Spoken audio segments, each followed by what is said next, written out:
Sobat Ambiar, selamat pagi untuk seluruh wanita hebat di Indonesia. Termasuk Dewi Persik. Iya dong. Iya, Dewi Kita hari wanita. ini sendiri bersinar ya karena warna kuning.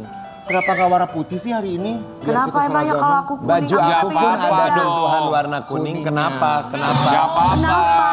Kamu sirik kalau aku pakai warna kuning. Ini biar dia beda sendiri, wanita satu-satunya di sini. Sebentar, wanita satu-satunya kan? Bener kan? Bener ya? Wanita satu-satunya di sini.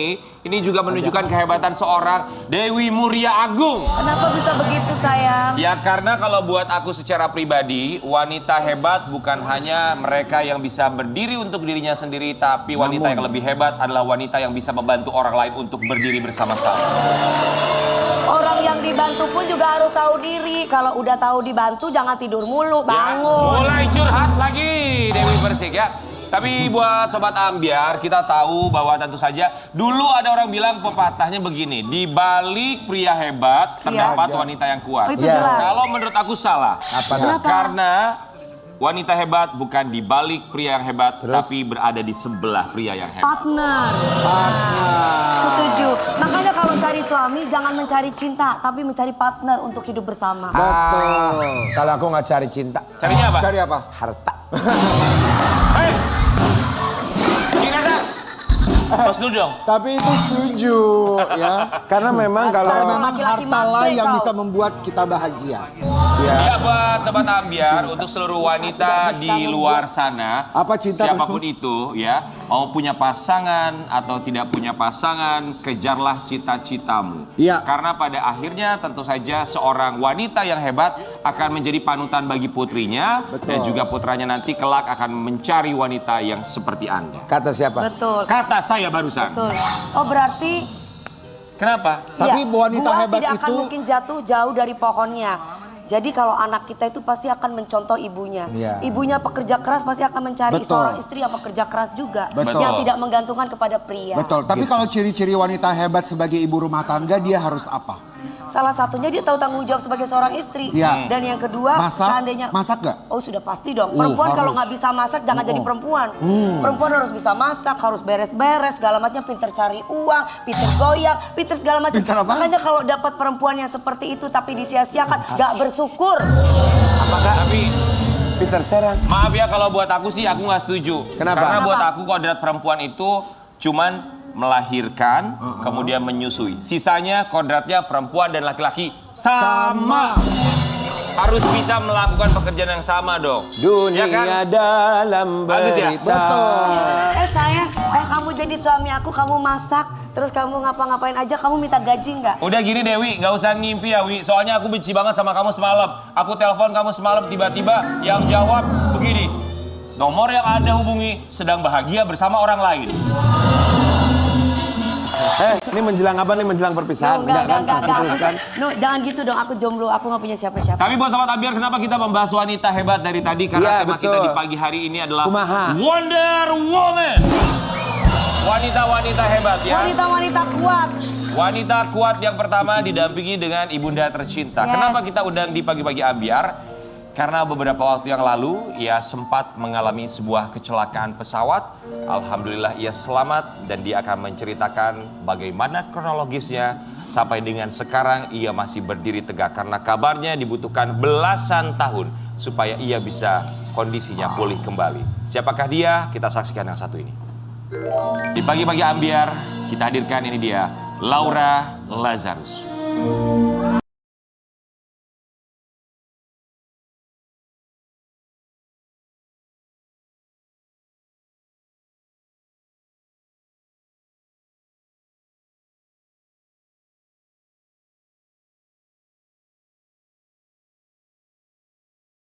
Apa kabar Mbak Laura Lazarus? Baik, kabarku baik. Wow, senang Sehat banget. ya? Ya. Kami semua di sini senang Mbak Laura Lazarus bisa hadir untuk menceritakan apa yang pernah dialami beberapa waktu yang lalu. Kita berharap kondisi semakin pulih, Ya. semakin kuat, dan juga tentu saja bisa memberikan inspirasi bagi siapapun untuk kembali bangkit dalam keterpurukan. Amin. Kami semua di sini mau mengucapkan terima kasih. Udah menyediakan waktunya datang ke sini. Sama-sama. Mbak Laura silakan boleh duduk. silakan Kita duduk. mau ngobrol-ngobrol di sini. Kita tahu bahwa tentu saja kecelakaan pesawat yang dialami oleh seorang Laura Lazarus di tahun 2004. Ada kurang lebih 26 korban jiwa, Iya, 63 orang dalam keadaan terluka. iya benar sekali.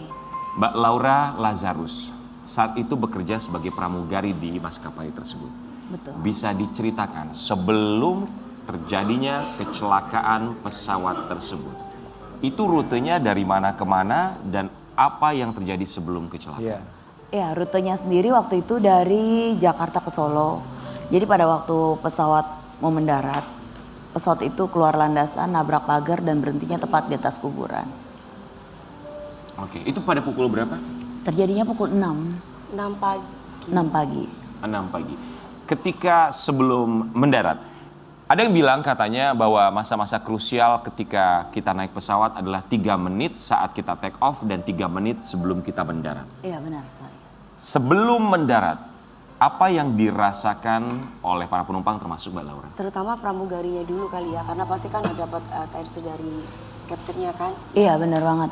Jadi sebenarnya sih kita waktu itu kita nggak berasa kalau ya nggak ada orang yang mau kecelakaan kan. Pasti. Jadi benar-benar kita cuma prepare aja sebagai cabin, kita tuh prepare kalau pada waktu mau mendarat kita biasanya udah preparation all the things. Terus saya ingat banget waktu itu pas lagi duduk udah habis announce, setelah habis announce saya taruh mikrofon, habis saya taruh saya ngomong sama temen yang duduk sebelah kanan saya, senior saya. Kayak perasaan gak enak banget ya, kenapa nih gitu. Kayak gak enak banget hari itu gitu. Terus sahabat saya udah diem aja. Karena kami deket karena kami memang pernah ngalamin kecelakaan yang pertama waktu di Palembang. Jadi kan kami deket gitu. Berarti ini kecelakaan yang kedua? Iya, jadi Allah, kecelakaan yang kedua iya. dengan pesawat yang sama. Nah waktu pas ngobrol gitu dia udah diem. Terus pesawat mendarat langsung kayak kejadiannya cepet banget, set gitu kan. Habis itu tiba-tiba kita dengar bunyi brak. Nah bersamaan dengan itu teman yang duduk di sebelah kanan saya itu kepalanya kebentur. Kayak pruk gitu. Terus saya kebentur tapi di bagian pipi. Jadi pipi saya ini hancur. Ya. Dan kejadiannya cepet banget. Dalam keadaan seperti itu tuh kayak rasanya semua barang tuh nancep di badan saya.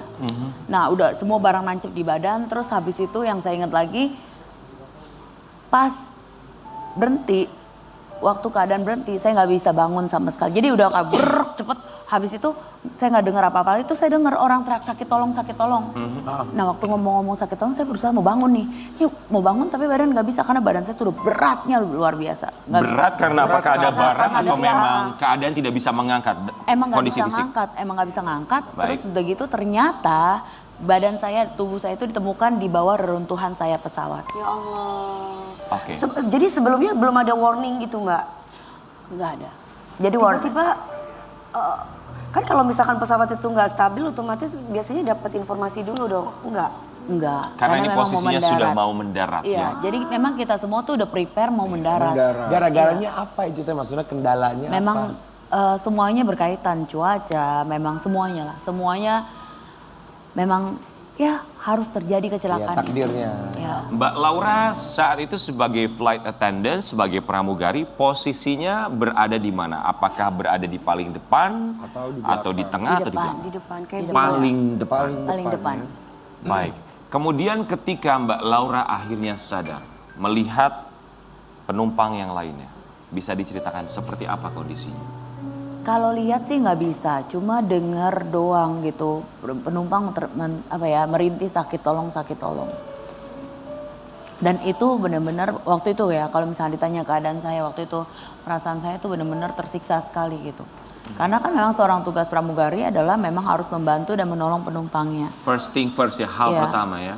Tapi saat itu benar-benar nggak bisa bergerak sama sekali. Itu benar-benar mengerikan sih.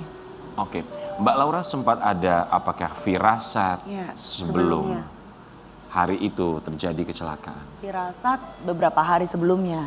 Kayaknya tuh emang di masa-masa itu tuh aku tuh kayak udah males banget hidup gitu. Aku kayak udah kayak perasaan tuh kayaknya pengen ninggalin dunia. Kan ada ya kadang waktu itu usiaku masih 19 tahun. Oh masih 19 tahun. 19 tahun kenapa berpikiran seperti Kenapa itu? berpikir seperti itu? Apakah putus cinta atau mungkin ada masalah terlebih dahulu sehingga ada kepikiran kayak gitu Mbak? Kayak 19 tahun kayak waktu itu tuh bebanku terasa terlalu berat sebagai seorang anak pertama, terus tulang punggung keluarga. Kayak aku harus kerja, terus kerjanya juga orang pikir jadi pramugari enak kan. Tapi ternyata kayak aku berasa hidupku tuh kayak kosong. Terus aku cuma mikir kalau dulu gitu orang tua tuh kalau ngeliat aku tuh kayaknya ya duit gitu. Aku kayak merasa sebagai alat untuk ya aku cuma bisa ngerti ngomong sama orang tua aku cuma uang.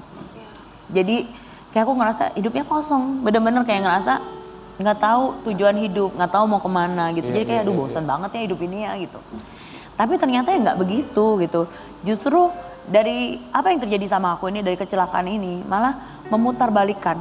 Karena orang yang tadinya udah nggak mau hidup, orang yang tadinya udah putus harapan udah mau mati aja gitu. Tapi ternyata Tuhan masih kasih kesempatan buat aku untuk hidup yang kedua kalinya. Dan sahabat aku yang duduk di sebelah kanan yang seharusnya pengen menikah, yang hari itu dia cerita dia mau merit dengan senangnya gitu, tapi hari itu ternyata dia harus meninggal seketika itu juga gitu. Jadi hidup dan mati itu bukan kuasanya kita.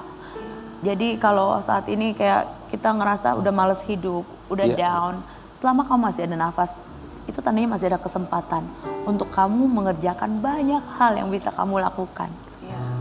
Jadi saya percaya ini adalah bagian dari proses kehidupan yang memang harus saya jalani. Memang awalnya waktu ngejalanin kayaknya, ya astaga, bayangin aja saya koma 3 hari. Begitu bangun, udah ada di ICU. Sebelumnya jadi pramugari, tapi mukanya hancur. Maksudnya harus ketika sadar, yang Melihat tadinya, mukanya. Ya itu gimana perasaan yang Mbak? tadinya kita banggakan gitu, misalnya siapa sih wanita kan pasti happy ya kalau mukanya bagus, badannya bagus. Tapi waktu pas bangun udah kayak Frankenstein, caki, ini jahitan dari sini sampai ke atas, ini semua udah dicukur, ini mukanya tulang pipinya remuk, matanya jatuh ke bawah jadi begitu gitu ya, tangannya copot, pinggangnya patah, kakinya hancur. Di situ malah saya begitu sadar, itu membuat saya kayak ngerasa, oh my God, kok sampai seperti ini? Saya tadinya down, sangat down. Tapi begitu pas saya udah berkali-kali bahkan udah kejadian kayak gitu aja, saya bilang udah deh, saya udah nggak kuat lagi buat hidup, saya mau mati aja gitu. Tapi waktu pas orang tua saya bilang, kamu tahu nggak apa yang terjadi dengan kamu? Waktu itu saya nangis kejer karena saya lihat kaca kan. Saya nangis luar biasa, maksudnya ya ampun ya Allah, kenapa saya pakai begini Tuhan gitu, salah saya apa gitu kan. Tapi orang tua saya bilang, kamu tahu nggak waktu evakuasi pesawat itu, kamu tahu nggak orang-orang yang ada di sekeliling kamu itu semuanya meninggal. Jadi posisi saya tuh di bagian depan dengan keadaan tuh penumpang bisnis semua meninggal, engineering meninggal, teman yang duduk sebelah kanan saya meninggal, kapten yang duduk belakang saya meninggal. Jadi orang-orang yang ada di sekeliling kamu meninggal. Hanya Mbak Laura yang selamat. Keajaiban Tuhan dan tentu saja itu sudah menjadi rencana Tuhan. Dan untuk Sobat Ambyar kita akan saksikan terlebih dahulu. Ini ada proses evakuasi saat tragedi kecelakaan yang dialami oleh Laura Lazarus beberapa waktu yang lalu. Sempat Mbak Laura cerita bahwa butuh 3 hari untuk berada di ruang ICU karena koma ya. Iya. Selain tadi wajah yang diceritakan, ada bagian tubuh mana lainnya yang mengalami kehancuran rusak? Mohon maaf Mbak, ini juga ya? Iya ini kaki aku. Kalau berkenan boleh. Ini keadaan kaki aku sekarang. Dulu aku minder banget dengan kaki aku ini. Terus jahitannya juga seperti ini. Aku sangat minder. Ya bayangin ya, ini semuanya jahitan. Terus paha aku semuanya dagingnya diambil pindahin ke bawah. Terus pinggangnya patah. Ya hancur-hancuran. Gak mungkin kalau pikir balik lagi back then gitu. Gak mungkin buat aku tuh untuk hidup. Tapi aku percaya atas kuasa Tuhan dan anugerah yang luar biasa dari Tuhan. Aku hari ini bisa ketemu dengan teman-teman sekalian. Dan kami berterima kasih Mbak Laura bisa hadir di sini tentu saja untuk membangkitkan semangat siapapun yang barangkali hari ini sedang putus asa, sedang berada dalam titik terendah, bahwa itulah manusia. Kadang kita berada di atas, kadang berada di bawah, kita harus tetap bertahan. Mbak Laura, ketika tadi Mbak Laura bercerita, salah satu rekan Mbak Laura Pramugari yang punya rencana untuk menikah. Iya. Tapi takdir berkata lain, ia harus berpulang. Betul sekali. Mbak Laura taunya berarti setelah siuman dari koma. Aku taunya itu sebulan kemudian. Sebulan kemudian? Iya, jadi aku kan 3 hari koma sadar. Terus udah gitu melewati pengobatan, lewatin. Banyak sekali, aku habisin waktuku banyak di ICU. Bulanan. Untuk bisa lewatin itu semua. Terus pas udah mulai keluar dari ICU, mulai terapi. Waktu mulai terapi, aku kayak ngerasa kok gak ada yang ngunjungin aku sama sekali. I feel lonely pada waktu itu. Aku ngerasa kayak gak ada orang ya. Aku bilang teman-temanku satu angkatan mana gitu. Terus aku di mana? Terus waktu itu juga kan seminggu di Solo, terus langsung dikirim ke Singapura. Aku ngerasa kayak ya merasa alone pada waktu itu. Kemudian? Terus aku tuh baru taunya itu udah lewat sebulan kemudian. Udah lewat sebulan kemudian aku mulai menjalani terapi. Waktu menjalani terapi kayak aduh gila, kayak hidup susah banget. Mau duduk aja nggak bisa gitu. Biasa kan kita kan bergerak normal tanpa bantuan apapun. Kok kayaknya ini berat banget gitu. Latihan jalan pakai crutches yang kotak gitu kayak nenek-nenek gitu tuh kan. Terus kakinya nggak boleh diinjek gitu kan. Ayo berusaha untuk duduk. Di situ aku benar-benar nangis sakit banget gitu. Yang tadi pas di ruang terapi itu aku lihat kaca gitu. Lihat kaca, jebret. Pantesan selama ini mau lihat kaca nggak pernah dikasih lihat gitu. Oh, nggak boleh lihat kaca? Nggak boleh. Karena my mom tahu, hari itu tuh my mom tahu kalau anaknya lihat kaca nih dia pasti stres. Tapi kakak nggak pegang-pegang muka kakak gitu? Pegang, kayak ini ketat banget, kayak kenceng banget, ini kenapa gitu kan. Kan perban semua kan. Terus udah gitu, ini kenapa nih, what happened gitu. Terus lihat kaca dong, nggak boleh. Aku coba foto-foto gitu pakai handphone kan, zaman dulu handphone kita burem-burem gitu kan. Iya benar. Tapi nggak kelihatan gitu. Iya. Tapi waktu pas di ruang fisioterapi itu, I feel like scary, bener-bener scary. Bener-bener lupa ditutup. Jadi waktu pas itu mereka lupa tutup, pas lewatin, ini ada siapa nih cewek kok mengerikan banget gitu kan. Ini cewek serem amat, aku bilang, Ma tolong Ma mundur, please. Itu apa, Kursi roda? orang fisioterapinya yang dorongin, please mundur, aku bilang gitu. Pas aku lihat, di situ aku benar-benar pas aku lihat, detik aku lihat muka aku itu aku teriak sekenceng-kencengnya sampai satu ruang terapi itu apa benar-benar Laura please don't cry dong, waktu itu ada yang kebakar tapi nanti baik lagi apa gitu kan. Aku nggak mau dengar gitu, benar-benar aku nggak mau dengar, aku nggak Pasti ada trauma. Iya, aku bilang no, aku bilang lu nggak jadi gue, lu nggak tahu apa yang gue alamin hari itu gitu kan. Lu nggak ngerti gitu kan. Tapi waktu itu nah itu dia detik waktu pas aku udah drop gitu, apa aku bilang, kamu tahu nggak orang-orang yang di sekeliling kamu meninggal gitu.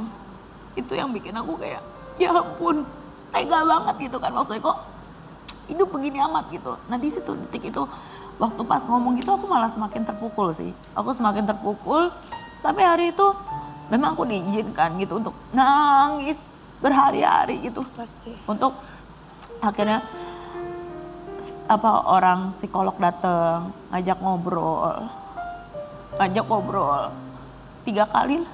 Terus dia bilang gini, wah kamu orang yang sangat tough, dia bilang. You are very brave gitu. Maksudnya dia bilang kamu kuat, dia bilang gitu. Di situ aku jadi mikir gitu, ya mungkin memang gak ada alasan gitu kalau dari, maksudnya mungkin ini kali ya Tuhan alasannya kalau dari kecil hidup aku banyak tekanan, banyak penderitaan yang memang harus aku alami. Ternyata untuk dipersiapkan. Tapi Laura juga masih tetap bersyukur karena Iya. yang lain kan teman-teman yang lain nggak ada gitu, maksudnya sudah meninggal tapi kamu Iya. masih diberikan Kesempatan. sisa umur oleh Tuhan, Iya. maksudnya Bisa, mungkin benar. karena kebaikan kamu mungkin atau apa yang Untuk bisa melihat Itu, mama, iya. untuk bisa Sisa melihat keluarga umur yang bukan lain. hanya untuk diri sendiri, tapi Iya. juga untuk Sobat Ambiar yang sekarang menyaksikan untuk bisa Betul. kembali bangkit dalam keterpurukan.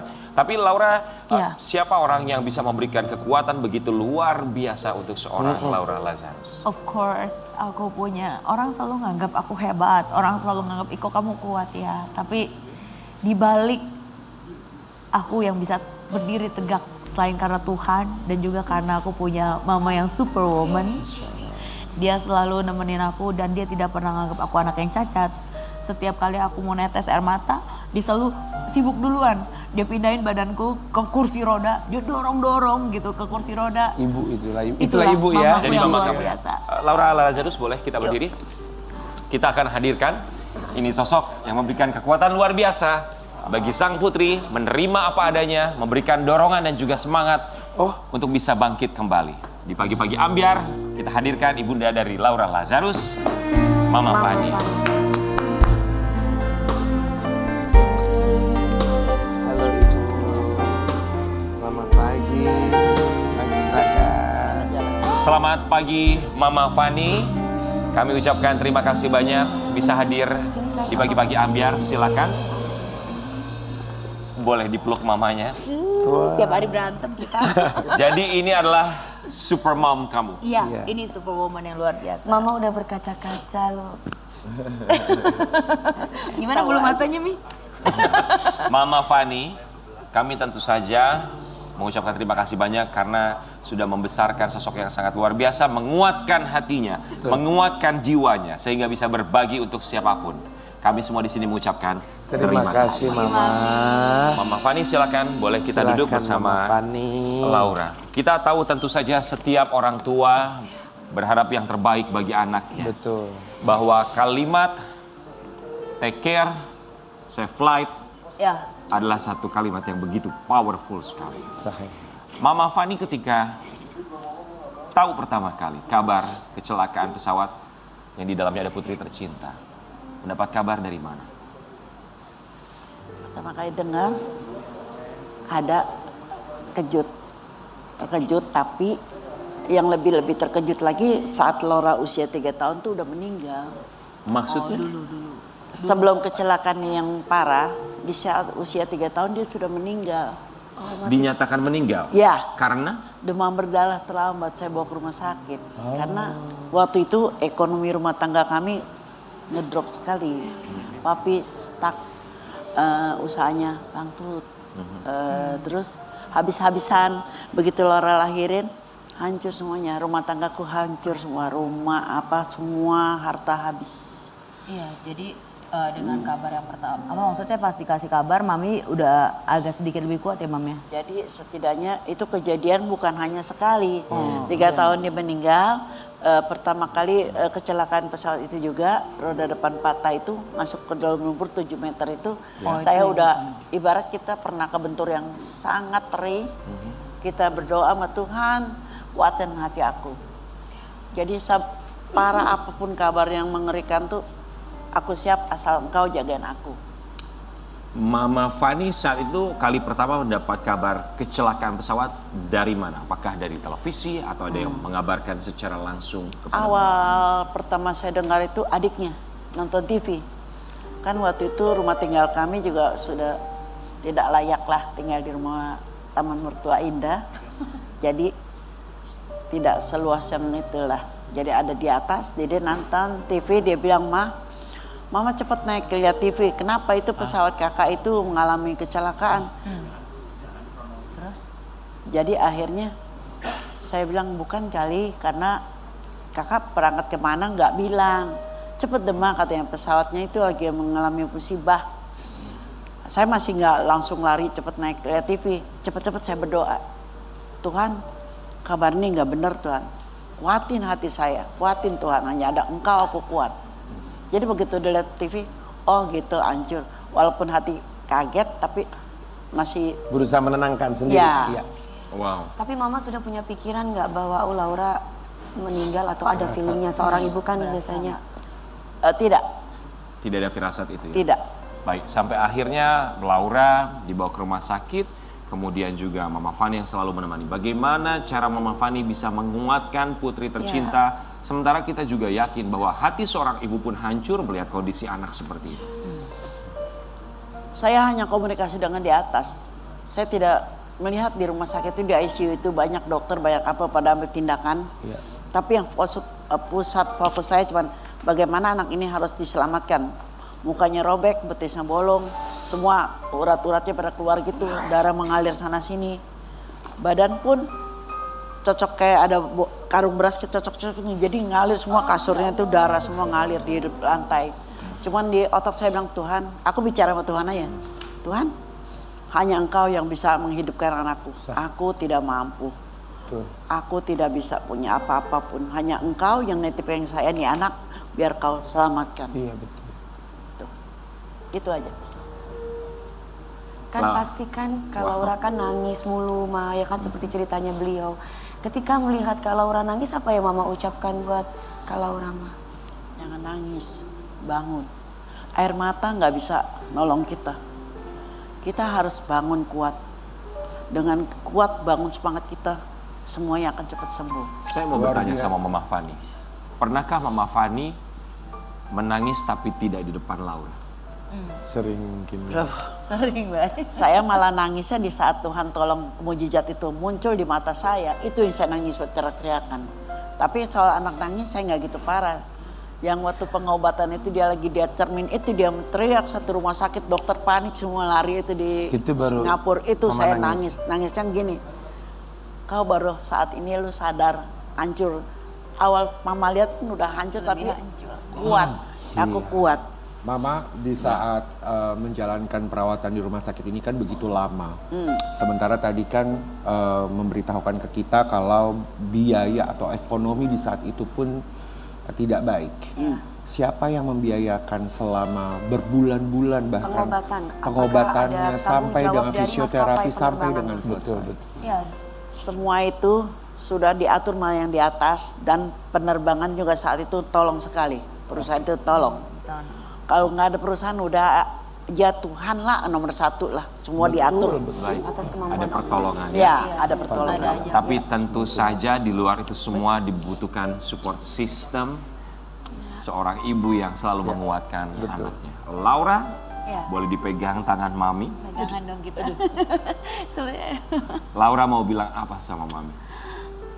Aku ingat waktu Mami pernah bilang, jangan sedih. Waktu aku down banget. Waktu aku lagi dalam keadaan hancur banget. Mama bilang, Tuhan akan buat kamu nanti jauh lebih cantik daripada sebelumnya. Dan hari ini aku bisa lihat apa yang Mami doakan, itu boleh ada sama diri aku. Thank you Mami buat doa Mami yang luar biasa. Anak kamu tetap harus bangun. Nyatakan kau wanita yang kuat. Jangan dengan nangis melulu. Bangun. Laura, Lazarus, Mama Fani, boleh berdiri. Kita harus berikan apresiasi yang luar biasa untuk dua sosok kuat yang sangat luar biasa. Seorang ibu yang membantu anaknya untuk bisa terbang tinggi dan akan menjadi tempat untuk berpulang dan juga mendarat. Kita akan kembali sesaat lagi tetap di Pagi-Pagi Ambiar. Hanya satu bintang yang menerangi setiap langkah ini untukku menggapai mimpi. Hanya satu ayah dan ibuku yang selalu setia.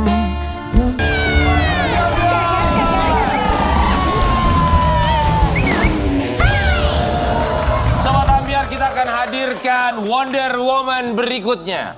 Perempuan kuat yang satu ini seorang selebriti yang kabarnya pernah menjadi korban pelecehan seksual. Dia akan bercerita seperti apa kronologisnya dan juga pelajaran apa yang bisa diambil. Di Pagi-Pagi Ambiar kita hadirkan ini dia, Feby Febiola.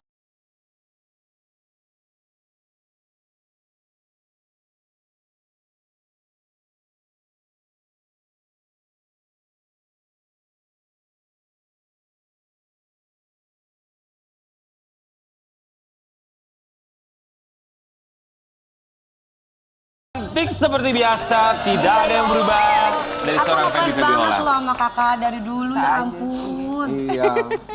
Kami semua di sini mau mengucapkan Terima kasih. Sekarang tinggalnya apakah masih di Bali atau sudah pindah ke Jakarta lagi? Aku tinggal di Bali masih. Masih di Bali ya. Pulang pergi gitu ya.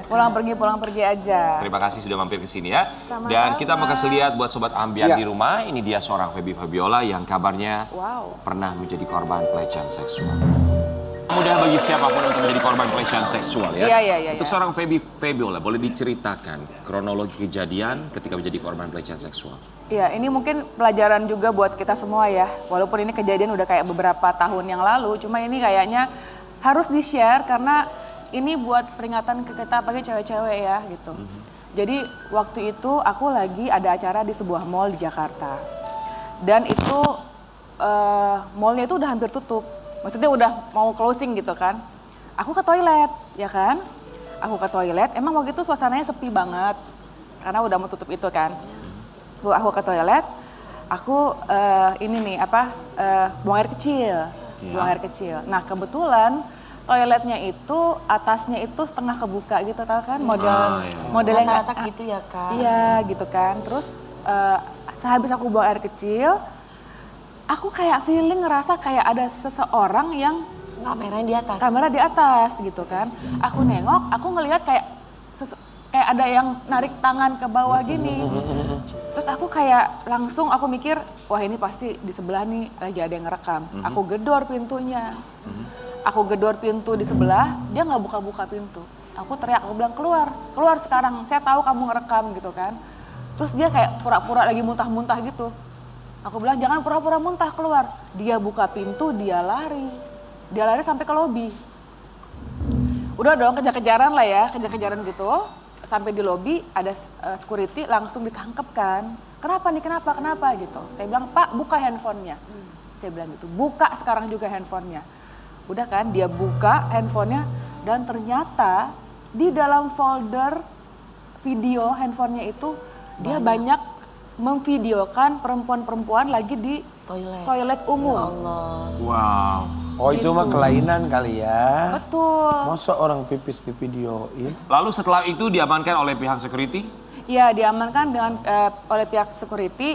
Saya bilang, ini orang nggak bener nih, ini mesti dibawa ke kantor, biar dia ada efek jerah ya. Harus. Ya ini harus dibawa ke kantor polisi, Iya. karena biar ada efek jerah. Kalau Iyalah. nggak dia, Itu setuju. kalau nggak dia nggak kapok Bebaskan. gitu kan.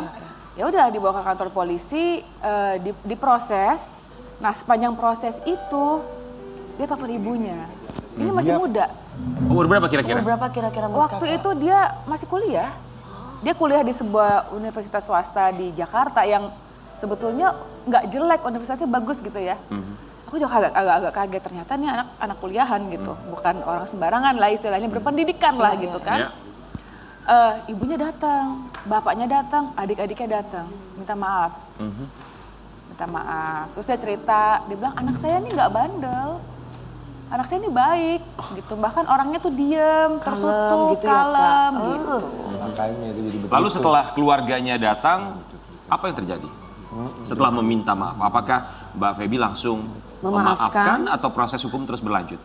Jadi setelah keluarganya datang, minta maaf, saya ada waktu untuk mikir ya, karena memang antara masih kaget, terus juga kesel. Betul pasti. Keselnya bukan cuma karena saya udah direkam juga, cuma korbannya banyak nih gitu Iya, kan. iya, Tapi saya berpikir lagi, dia masih muda ya, dia masih muda. Mungkin masih banyak kesempatan untuk berubah gitu. Ya udah akhirnya saya maafin, akhirnya saya tutup kasusnya. Akhirnya laporan dicabut. Laporan dicabut. Saat itu juga. Beberapa hari kemudian. Berarti dia sempat menginap di kantor polisi. Sempat. Oke. Tapi pastinya ini butuh pemikiran yang begitu panjang sekali ya, terlepas memberikan efek jerah. Tapi untuk seorang Feby Febiola sendiri, bagaimana bisa membuka hati, kemudian menerima itu semua? Apakah ada trauma pada akhirnya selepas itu? Kalau trauma enggak, cuma saya lebih hati-hati. Jadi memang ini kayak mungkin kayak semacam masukan buat semua orang yang mempunyai tempat umum. Toilet wanita tuh harus, bukan cuma wanita ya, semua toilet tuh harus ketutup dengan rapat. Jadi Harus itu ya. mallnya itu memang agak kurang safe sih.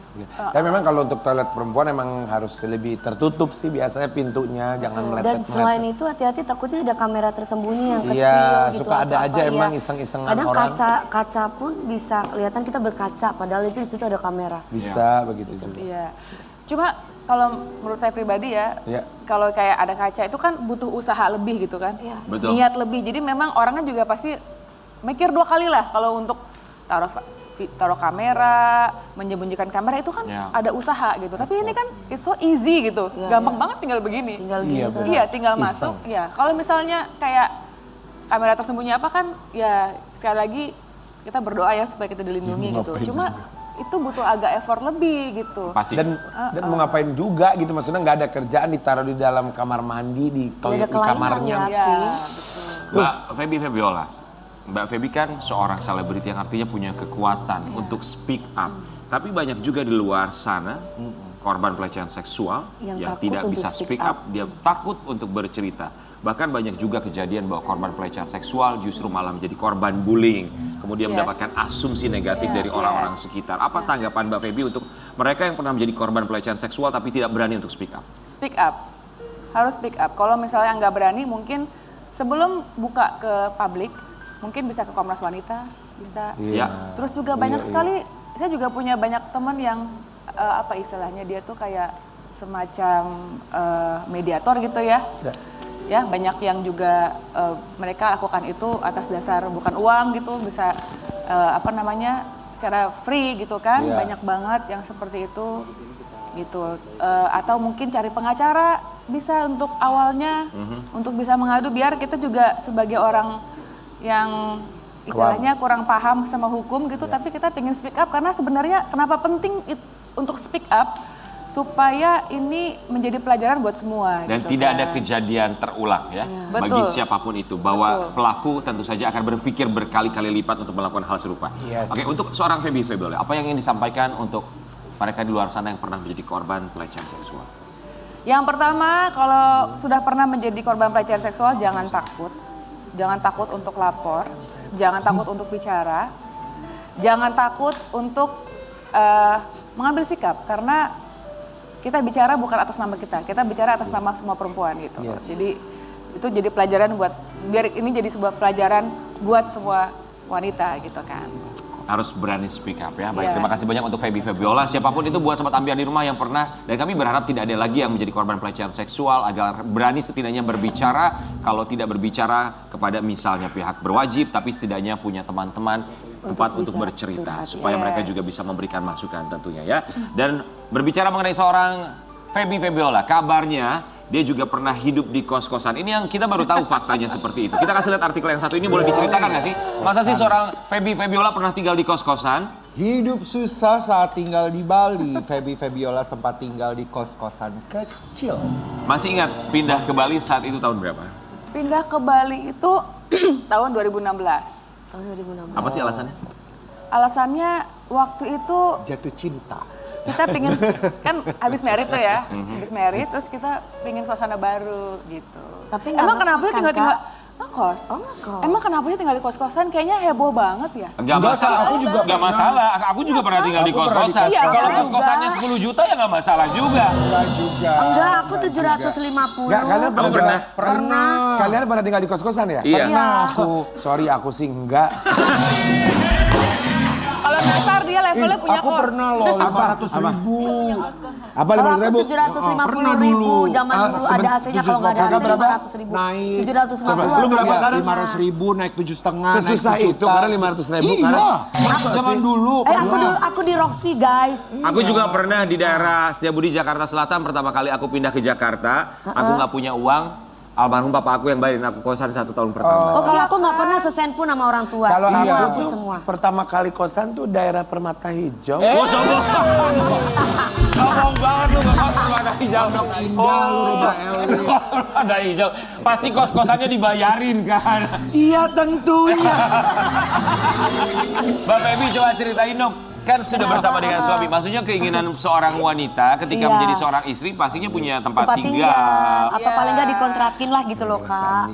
Jadi waktu itu pertimbangannya karena waktu pindah ke Bali itu kan saya dan suami sadar gitu, kan suamiku seniman, ya bukan, ya maksudnya ya kalau seniman kita tahu semua ya gitu kan.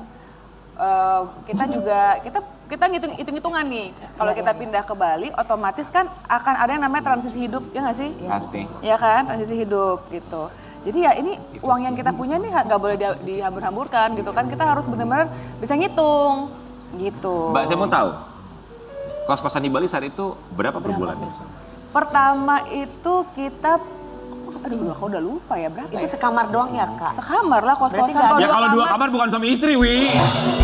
Bukan, Dulu maksudnya itu Kak apa, Feby kayak berapa kamar apartemen tinggal gitu loh, kos-kosan? ada dapurnya. Satu. Satu kamar. Kalian waktu di kos-kosan tinggal 1 kamar? Iya. Kalau aku tuh yang penthouse, kalau nggak salah apa gitu ya? Kalau aku, Dibayarin kalau aku pengen marah sama kamu. Jadi berapa? Sebulannya kos-kosan pertama kali di Bali berapa? Waktu itu karena, nah itu justru pertama kali pindah ke Bali malah agak mahal tuh kos-kosannya. Berapa? Kayak 5 juta gitu sebulan. 5 juta. Berapa lama bertahan di kosan 5 juta itu? Oke, jadi 5 juta. Oke ya, kita bertahan di kos-kosan 5 juta selama kayak 6 bulan. Habis itu udah mulai pinter tuh, lihat-lihat, ternyata ada lebih murah. Pindah Dapat yang lebih berapa? murah. 2,5 juta. Pernah. Oke, Feby Febiola, seorang selebriti kenamaan pernah tinggal di kos-kosan 2.500.000. Iya, emang kenapa sih? Nggak apa-apa juga sih masalah. sebenarnya. juga ya, Lagi kenapa pula ya? juga Bali itu kan apa ya, vibe-nya dan environment-nya beda ya. Sebentar. Jadi kalau mau tinggal kayak begitu nggak masalah. 2,5 juta. 2,5 juta. Itu jajannya Nasar ya, Aku cuma jajan enggak, gorengan itu tuh 2,5 aku juta. beli buat pelan di rumah. Iya Kak, sama kayak aku setiap hari itu makannya kan nasi, ayam sama kerupuk, iya, tempe. iya. Ini udah marah-marah tiap hari artis makannya tempe mulu. Emang kita mesti makan apa ya? Iya aku udah bosen Kak, ayam daging udah bosen. Itu biar kita cepet kaya juga. Aku tiap hari dikasih makanannya itu nasi ikan pindang tiap Bersyukur hari. deh dikasih Enggak, Ya, aku kakak juga makan bersyukur. apa nasi Hah? sama Nasi, tempe, ikan. Aku tuh kayak croissant yang gitu pakai butter, yang gitu-gitu makanan aku. Makanya carilah istri yang bisa menghemat uang suami. Biar cepet kaya, kita punya rumah. Ya makanya aku juga cari istri yang kaya biar aku udah nggak usah susah cari rumah. Mbak Feby Febiola, tapi akhirnya ketika memutuskan untuk pindah ke Bali, suami juga seniman ya. Kemudian dengan biaya kos-kosan dari 5 juta ke 2.500.000. Mohon maaf, saat itu pemasukan income datangnya dari mana? Tuhan pelihara sih. Gak usah dibilang di sini income dari mana ya, yang penting halal. Betul. Jelas halal ya, halal. Tersinggung loh aku ya, saya mau pulang nih kalau dibilang-bilang. Oh baper. Enggak, kalau dibilang halal-halal gitu aku tersinggung loh. Kenapa Kim Kenapa? Kenapa Kim udah biasa yang haram ya? Ya kita kan segala genre. Oke, Mbak Feby, jadi apa? Kira-kira usaha yang dilakukan untuk bisa bertahan hidup? Singkat. Usaha nggak ada usaha apa untuk bertahan hidup sih kayaknya kita. Iya kita. Isi going aja Jadi ya. berarti Justru waktu saya buka ini kan waktu ini gara-gara kan saya pada wawancara terus kita Iya. bilang kita tinggal di kos-kosan itu jadi heboh kan. Iya. Tapi tinggal di kos-kosan. Terus aku bingung kan emang kenapa ya? Kita jadi bingung dan dibilang kayak kita bertahan hidup apa enggak? Nggak kita mungkin karena enjoy citra, kok. karena mungkin citranya seorang public figure yang selebriti itu seharusnya yang Bergelimangan nggak ngekos. harta, bergelimangan Iya kan harta. kayak King aja tahu nggak tinggal di mana sekarang? SCBD. Iya, di yang atas, Lantai di tidak, 50. yang pakai tidak. Oke, buat seorang Feby Febiola singkat pelajaran hidup yang bisa diambil tinggal Ya. di kos-kosan bersama dengan suami hidup sederhana. Singkat apa pesan yang bisa Udah diberikan? nggak usah kebanyakan gengsi, Iya nggak dong. capek deh ya. Oh. Ntar dikejar-kejar pajak lo. Benar. Benar. Udah nggak usah kebanyakan Laguan lo. gengsi, santai Laguan aja. lo. Yang penting kita sehat. Iya. Bener. Yang harus dijaga makanan kita harus Iya. bergizi. Betul. Jangan, Iya. Tidak ada gengsi ya. Jangan jangan kebanyakan- menghemat hal yang harus kita spending. Tapi juga jangan spending hal yang kita nggak perlu. Iya ngapain? benar. Setuju sekali. Jangan kebanyakan gaya. Duit lo cuma segitu. Lelaguan lo pengen tinggal di rumah-rumah bagus, di apartemen bagus, gaya banget Ingat lo. ya. Sosokan pakai private lo. Jangan banyak gaya karena ingat rumus fisika karena gaya berbanding lurus dengan daya. Mau punya banyak gaya harus punya banyak daya. Kita akan kembali sesaat lagi.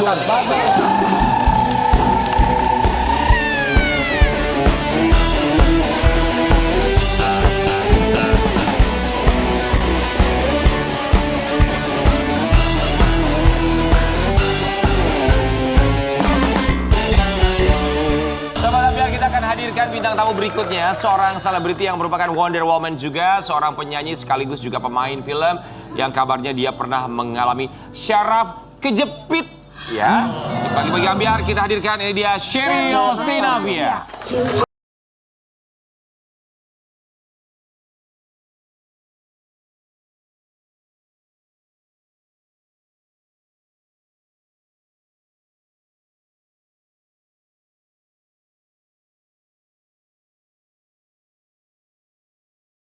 Sheryl Sheinafia, selamat pagi. Wow, you look Aku so suka stunning. suka sekali gaya kamu. Terima kasih banyak. Luar biasa. fashionable enough? Fashionable. Ini dia selebriti muda tanah air yang sangat berprestasi. Nyanyi bisa, main film juga bisa ya. Semuanya ia lakoni, termasuk juga akhirnya pecah telur untuk bermain film horor. Tapi sebelumnya kita mau kasih lihat buat sobat Ambiar di rumah, dan tentunya kami semua di sini mau mengucapkan terima kasih ya. Udah menyempatkan waktunya dalam sini saya. Terima kasih, thank you for having me. Yes, ini dia Cheryl Xenofia yang katanya pernah syarafnya kejepit. Bagian mana yang kejepitnya? Ini dia. Mana sih syaraf kejepit tuh ceritanya, kamu pernah kejepit di bagian mana syarafnya? Ya, jadi sebenarnya aku itu udah sempat ngerasa kayaknya aku terlalu over exercise atau gimana gitu sebenarnya di awal tahun lalu. Dan overwork banget gitu. Aku Apa, mencoba nge-gym untuk atau apa segala macam? I was gymming, habis itu aku juga manggung dan juga coba untuk ngejalanin film juga. Tapi di sininya tuh nggak beres juga gitu. Oke. Jadi memang aku benar-benar coba untuk bless you. Bless you, it's okay. Jadi aku benar-benar pressured banget dan aku ngerasa tangan aku kok udah mulai ngilu ya, kenapa ya gitu. Terus ternyata pas dicek aku udah harus sampai ke MRI dan lain sebagainya. Aku mengalami cervical sebenarnya di bagian leherku. Apa itu cervical? Berarti nggak bisa noleh gitu ya? Jadi emang dia itu ya kejepit syarafnya gitu. Jadi C5 sama C6 aku itu udah kena bagian udah bengkok. Salah gerakan atau? Enggak sih, I think it was already long overdue juga. Jadi emang karena aku bener-bener intens kerja juga di depan komputer, di studio dan lain sebagainya. Dan aku juga main gitar, jadi emang di bagian kanannya doang tuh yang nusuk keluar. Jadi karena kebiasaan ya, faktor kebiasaan. Bad habit. Oke, akhirnya apa? Tindakan dari dokter apa yang dilakukan? Aku sebenarnya disaranin untuk operasi, tapi kayaknya aku memilih untuk ya udah deh terapi aja gitu. Lebih bagus sih. Iya Terapi. dan rutinin diri aja pagi-pagi gitu. Pagi-pagi ambiar gitu. Jadi apa sih terapinya kalau syaraf kejepit kalau dari seorang Cheryl Xenofia? Sebenarnya stretch yang udah kita tahu juga sih kayak ya kanan kiri Harus gini. sering contouring kali ya, Iya. contouring. Iya masih mending kalau Sherry kan memang syaraf di sini ya. Ini teman kita syaraf otak ya. Ini kita mau kasih lihat foto Cheryl Xenofia ketika dia memakai penyangga leher ya. Ini berapa lama sih kamu pakai penyangga leher ini supaya leher kamu bisa steady, bisa tetap tegak gitu? Berapa lama Kalian ini? tuh kok bisa-bisa aja sih dapetin berita aku yang ini sih. Oh kita memang bisa. Kita apapun. bisa. Kita apapun bisa. Saraf kejepit aja kita harus Iya. angkat. Berapa lama kamu pakai ini? Sekitar 5-6 bulanan. Hah? Ya. Lama juga ya? Iya, terus orang-orang pada yang kayak, oh lo tuh masih bingung sih, kayak lo tuh masih nyanyi nggak sih? Lo tuh masih punya kegiatan ini. Kok lo udah nggak kemana-mana lagi? Cuman kayak capek juga sih ngejelasinnya ya. Berkali-kali kayak gitu ditanya. Dan apalagi buat aku yang overthinking juga ngerasa, wah gue lagi nggak ada kontribusi apa-apa nih ke dunia entertainment gitu. Sebentar, tuh eksekutif produser ngeliatnya nggak ngedip-ngedip loh, ngeliat Cheryl dari tadi loh. Mas Bin, Mas Bin. Tolong dong Pak Bin Kenapa ya. sih? Nanti pulang nggak dikasih. Namanya Mas Bin Polano. Ngeliatinnya konsentrasi banget. Kita bisa memanggil 5 ayah. bulan, 6 bulan berarti kamu tidak bekerja sama sekali dengan kondisi seperti itu? Masih, tapi emang benar-benar apa yang bisa aku lakuin di rumah aja gitu. Jadi aku tetap produktif, tetap bikin lagu, tetap Iya dong. exercise dan lain Oke, tapi sebagainya. sekarang kondisi sudah membaik ya? Sayang. All good. Oke. Apa pantangannya apa sekarang? Tidak boleh apa lagi supaya kamu tidak kembali ke kondisi semula? Nggak boleh yang high intensity training lagi. Dulu tuh Oke. aku suka angkat-angkat ban yang kayak 100 kilo juga. Iya, Ngapain? Di gym ada. Side di job, gym ada. side job. Wow. Tapi kita bersyukur ya, kamu sekarang kondisinya sudah pulih Oke, kembali, oke. bisa produktif kembali, Yes. dan juga baru saja merayakan ulang tahun. Selamat ulang tahun terima buat kasih. Cheryl Xenofia. Ada satu postingan dari Cheryl. Maminya. Oh, Mami Fani, happy birthday juga. Mami kapan ulang tahunnya? Kemarin, happy birthday, panjang umur berkah selalu ya. Oh iya mami aku juga ulang tahun. Happy birthday. Mami Nes. Dewi sebentar lagi ulang tahun, Dewi. Hai Sagitarius. Mamiku pun. Kamu Sagitarius juga sayang? Aku juga. Oh, Sagittarius. Sagitarius. Unju sama Bayu juga birthday. Oh iya, kayak sebentar. kemarin. Jadi banyak yang Sagittarius. Mami Sagittarius, Aku Sagittarius. Cheryl Sagittarius, Sagittarius. Karen Sagittarius, Mami kami Sagittarius. Kamu istri aku tak urus. Ini kita mau kasih lihat ya, ada momen spesial dari Sheryl Sheinafia yang baru saja berulang tahun. Ada satu artikel yang kita kasih lihat. Momen spesial ulang tahun Sheryl Sheinafia dapat cincin. Siapa sih? Siapa sih? Nih, dari ibuku. Dari ibuku. Dari Sayang, aku ibu. ntar lagi ulang tahun loh. Kan kemarin aku udah kasih kamu cincin waktu kita ulang tahun Ambiar Nggak kedua. dipakai-pakai. Dipakai kok sama Oh, dia dipakai ya. Tapi Sheryl, biasanya kan kalau cincin dikasih sama seseorang yang spesial, ibu jelas orang yang spesial. Tapi ketika dalam hati kamu ya, apakah beliau adalah orang pertama yang memberikan kamu cincin? Atau sebelumnya sudah pernah ada? Kayaknya ada seseorang di sini deh yang menemani deh. Enggak. Pernah ada yang memberikan kamu Ini, cincin? no. Ini yang pertama yang aku terima. Ya mungkin kalau cinta-cintaan pacar-pacaran ada kali. Iya, lucu-lucuan gitu. Kok kali lucu-lucuan ya. sih? Sekarang punya pasangan nggak sih Sheryl? Kenapa? Sedang punya pasangan? No. No? Yakin? Ya. Kalau Sagi itu suka berteman aja dulu. Kalau apa? Iya. Sagitarius. Sebelum Sebenarnya ini juga pesan dari ibu gitu, dari Apa? ibuku. Cuma bilang sama aku, oh kamu udah mulai masuk ke usia-usia yang pasti kanan kiri akan menanyakan kamu kapan kamu akan menikah, Iya. kapan kamu akan menemukan Iya. orang yang Bosen ya akan ditanya-tanya. temenin kamu. Iya. Terus pokoknya kamu bilang kamu udah dapet cincin dan cincin ini dari ibumu. Jadi kalau misalkan ada yang tanya, ya benar-benar kamu udah percaya sama orang itu, dan kamu udah percaya juga kamu udah berani bawa orang itu ketemu mom sama dad.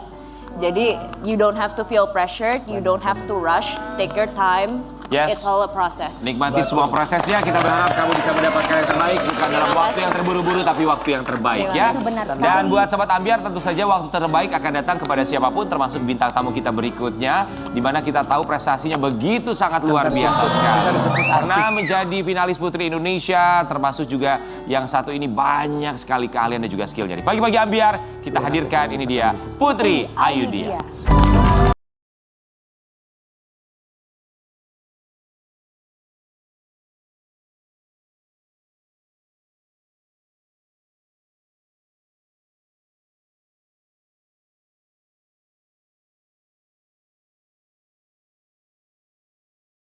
Ini buat pageant lovers di Indonesia.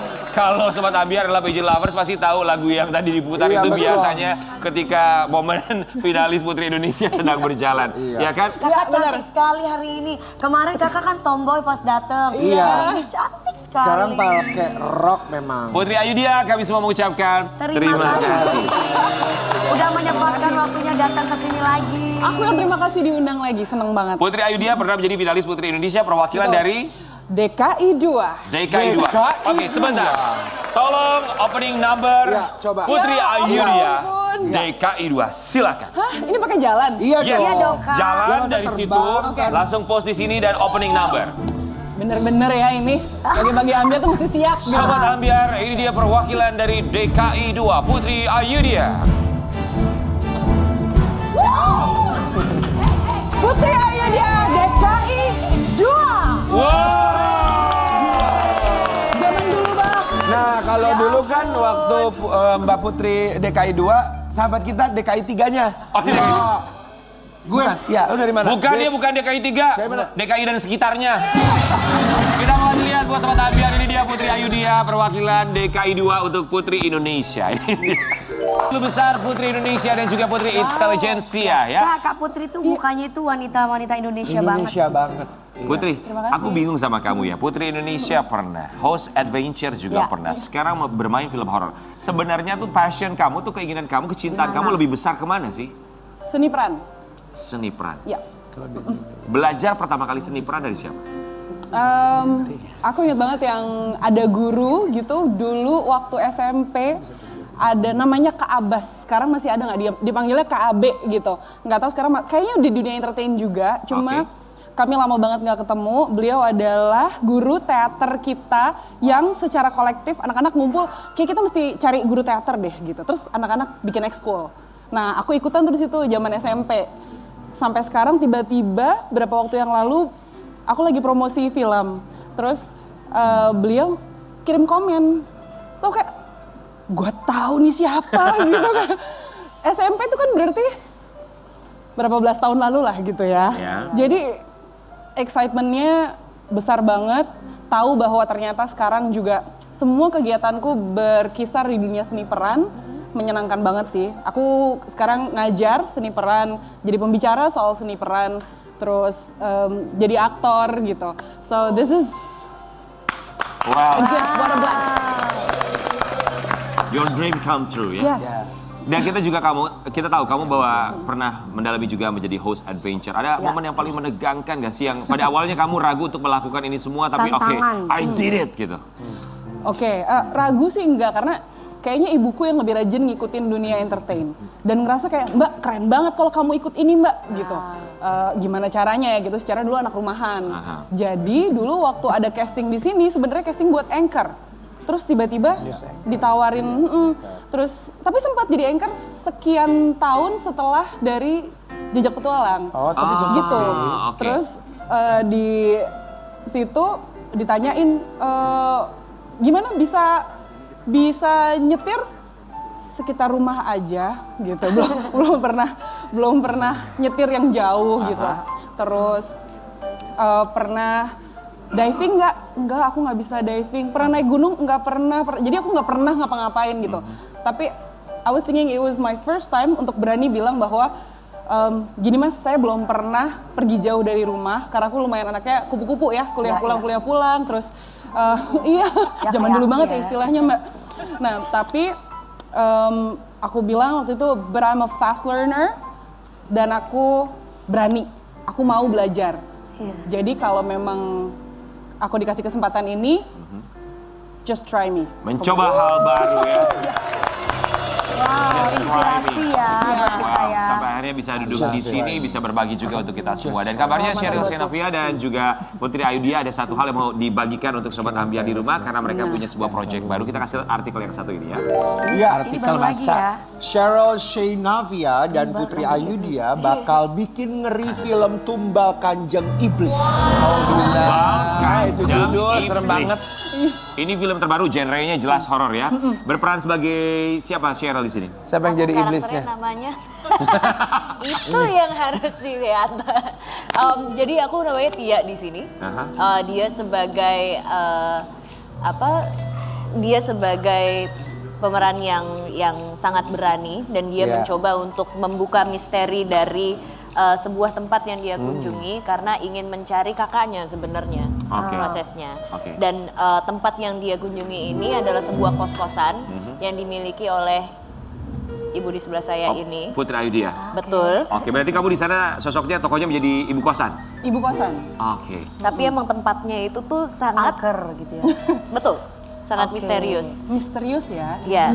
Aku tinggal di situ berapa lama baik-baik aja sih. Oh iya? Iya. Karena kamu yang punya, Kak. Tentu saja. Tapi kan biasanya kalau misalnya dalam proses film atau proses syuting film horor ya, biasanya suka ada kejadian apa gitu yang bisa diceritakan. Kemarin waktu kalian syuting ada sempat kejadian yang di luar nalar nggak sih? Nah, itu benar-benar di luar ekspektasi banget. Kenapa? Sih. Karena pertama kita juga ngomongin soal sekte ya di sini, aliran sesat. Oke. Itu yang kita bahas, itu genre dari film kita. Dan ketika kita datang, kita syuting itu juga di satu tempat, satu lokasi di Bogor, dan itu tempatnya memang seperti rumah angker.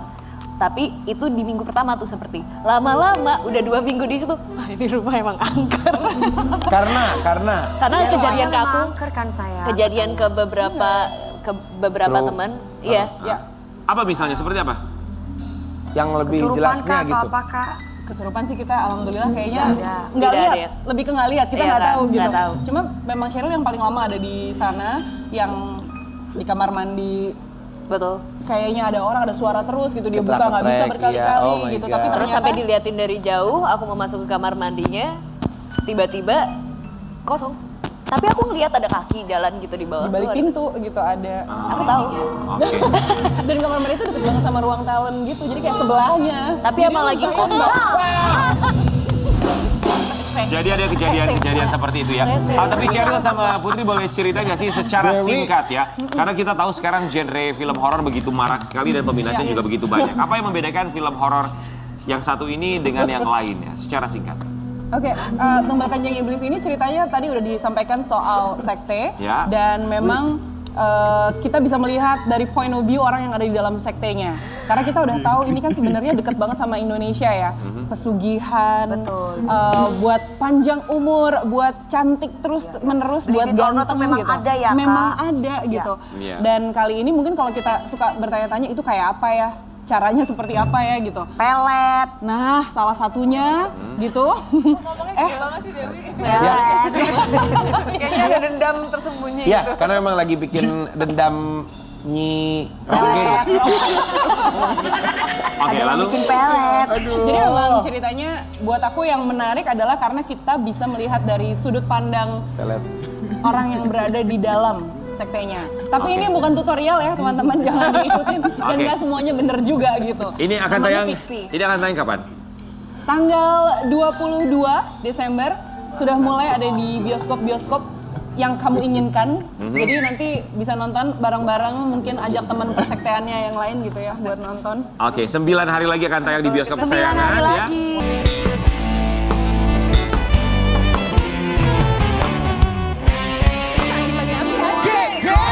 Bagi-bagi ambiar. Silakan buat Cheryl Senavia dan juga Putri Ayudhya, boleh kasih Sobat Ambiar kesempatan sekali lagi kapan sih bisa menyaksikan film terbaru kalian? Iya, terima kasih. Oke. Jangan lupa untuk menyaksikan Tumbal Kanjeng Iblis di tanggal 22 Desember 2022. Ya, kita nonton bareng. Tumbal Kanjeng Iblis 22 Desember ya.